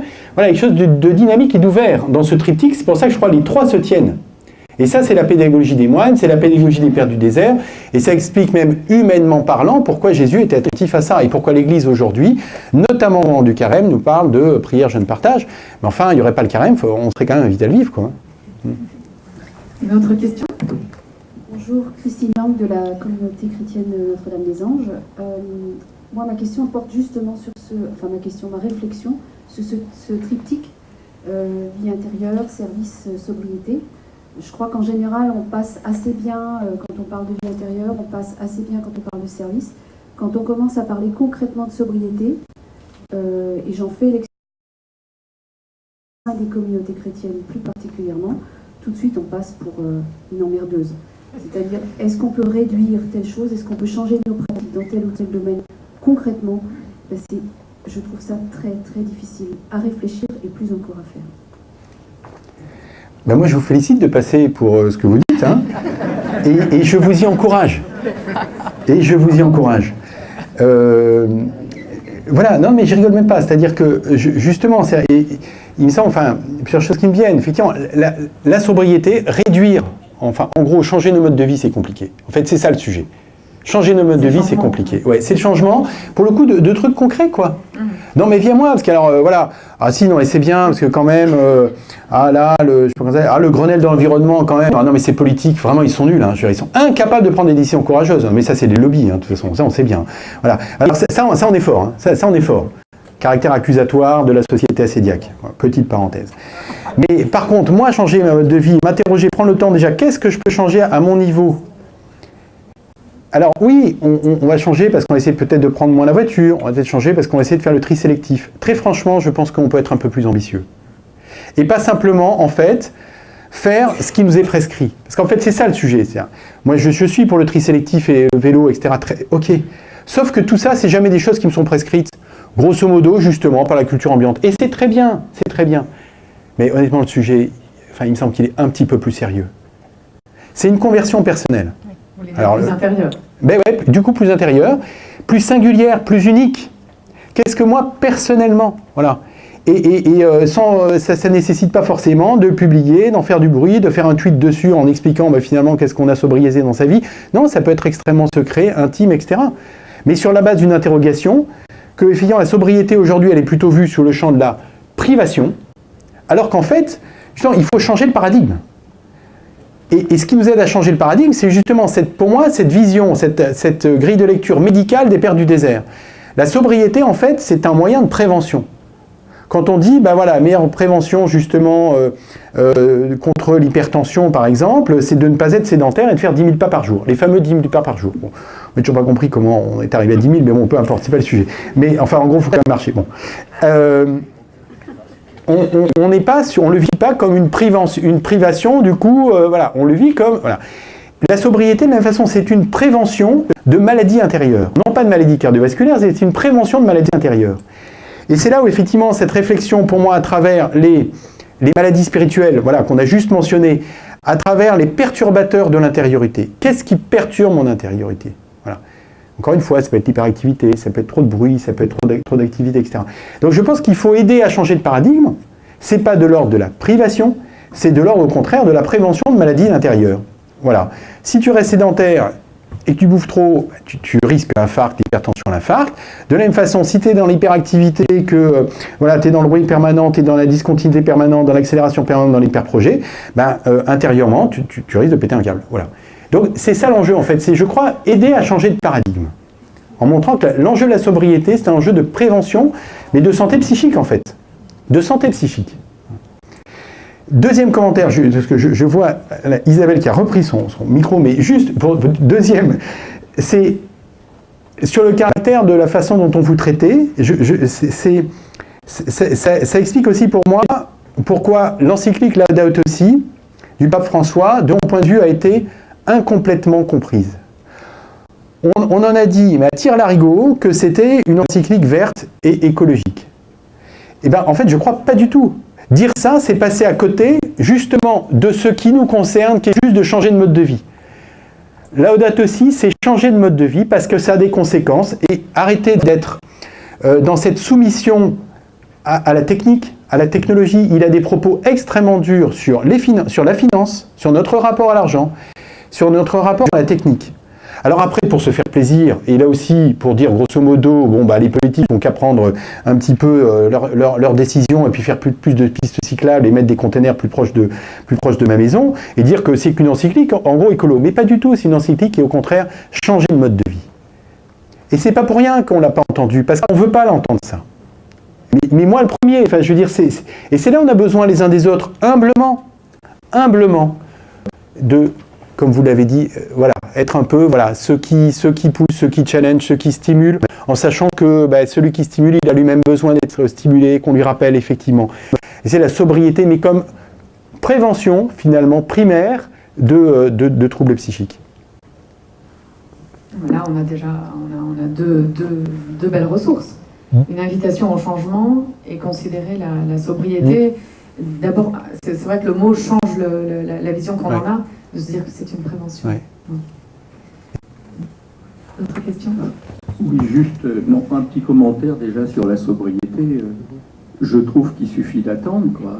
L'âge nous oblige à la sobriété. Il y a peu de patience. On appelle sagesse les folies que l'âge nous permet de plus, c'est tout, mais ça vient. Merci beaucoup. J'avais quand même une question. Nous avons un père du désert dans la salle. Un sage. J'avais quand même une question concernant le petit thème de la volonté libre que vous avez effleuré tout à l'heure comme étant une sorte de, si j'ai bien compris, de noyau qui serait permanent, inaliénable, indépendamment des influences d'environnement ou des agents d'influence. Vous pouvez revenir sur ce point, toujours cette notion de volonté libre qui pose question. Oui, elle pose une question difficile pour le coup, sur le plan, sur le plan de la responsabilité de certaines de nos actions. C'est une question difficile que j'assume ne pas explorer jusqu'au bout. Mais l'anthropologie décrive les pairs.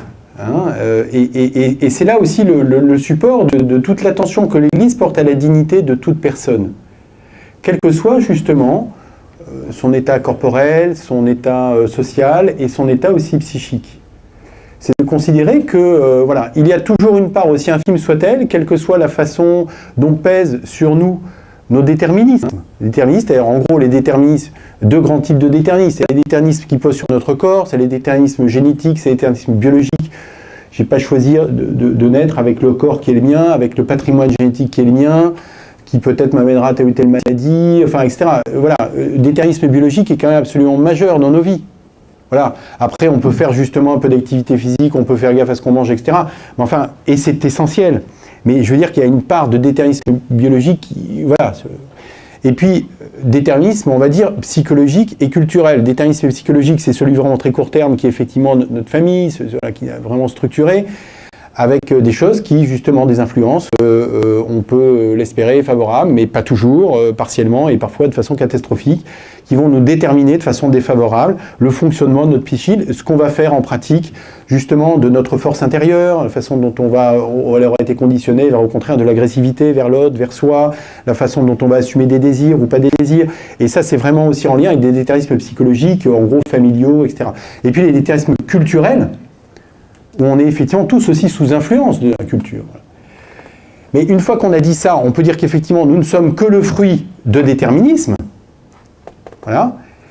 Ou bien, quel que soit effectivement mon état physique, mon état social, mes déterminismes psychologiques, et quelles que soient les prisons intérieures avec lesquelles j'essaye encore de me débattre, prison intérieure, mon corps pouvant devenir une véritable prison parfois, quand il est paralysé, quand il est douloureux, quand il est ainsi de suite, ou les prisons intérieures psychologiques, c'est qu'effectivement, cette anthropologie, finalement, affirme qu'il y a effectivement une espèce de sanctuaire intérieur, voilà, où j'ai encore cette volonté libre, cette part de moi qui peut effectivement choisir d'orienter ce qui est encore orientable avec le corps qui est le mien, avec le psychisme qui est le mien, orienter vers ce pourquoi finalement l'homme est fait.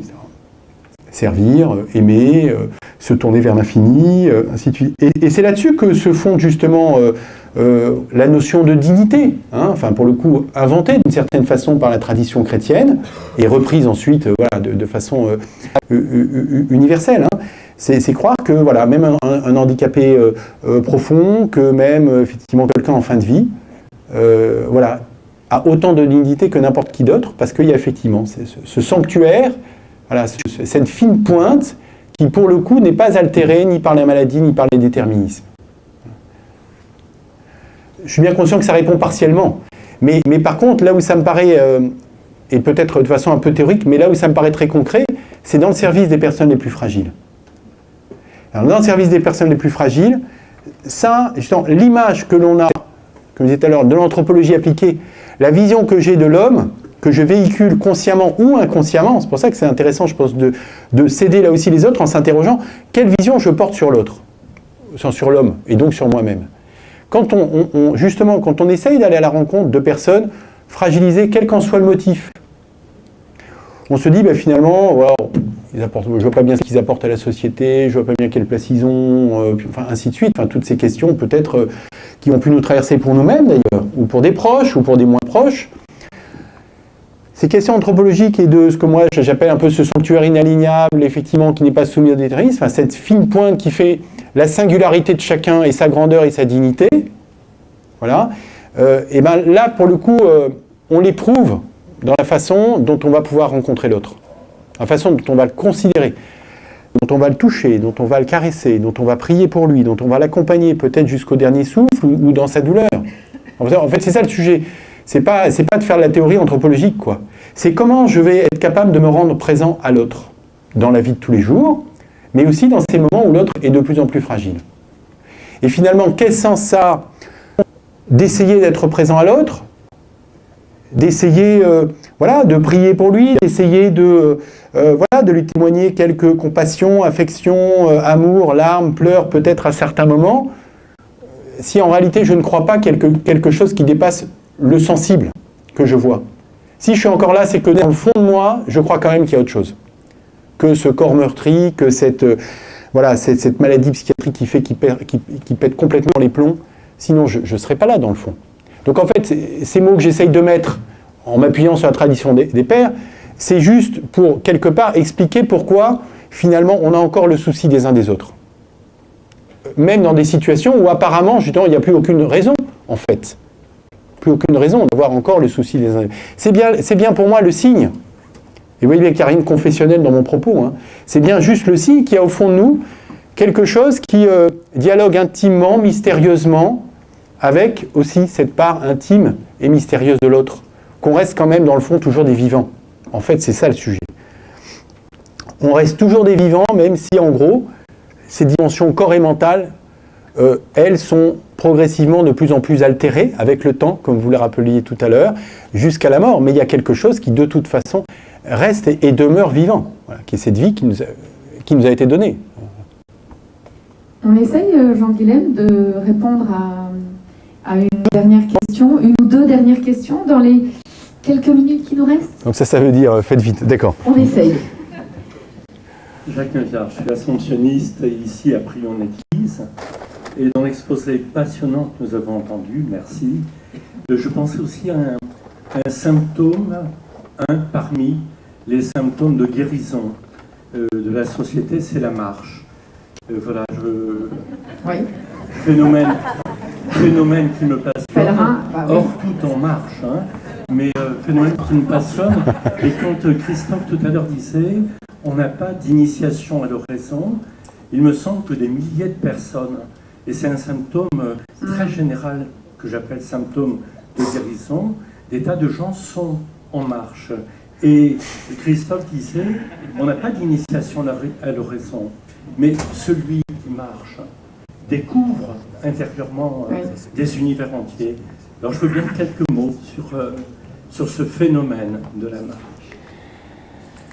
Alors oui, c'est très important, parce que en effet, la marche, c'est, je crois, moi je le rangerais dans la pratique méditative, enfin entre service, vraiment, hein, et vous évoquiez, voilà, enfin les pèlerinages, enfin, les marches spirituelles, enfin, dans toutes les traditions, là aussi, la marche a une place très très particulière. Ce qui est intéressant, c'est que là aussi, dans les procédures de méditation aconfessionnelle, donc modernes aujourd'hui, finalement, il y a plusieurs propositions qui sont faites pour explorer justement un petit peu des approches méditatives. Et la marche en est une privilégiée.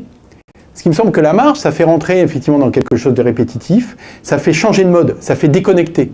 Par ce qu'il y a autour, par la position de notre corps, par l'attention qu'on peut porter volontairement ou pas, peut-être à des ampoules, à des douleurs, à des cailloux, etc. Mais donc forcément, notre attention, pour le coup, elle se défocalise de nos pensées, de nos ruminations habituelles, quoi, pour le dire en termes un peu mental. Hein.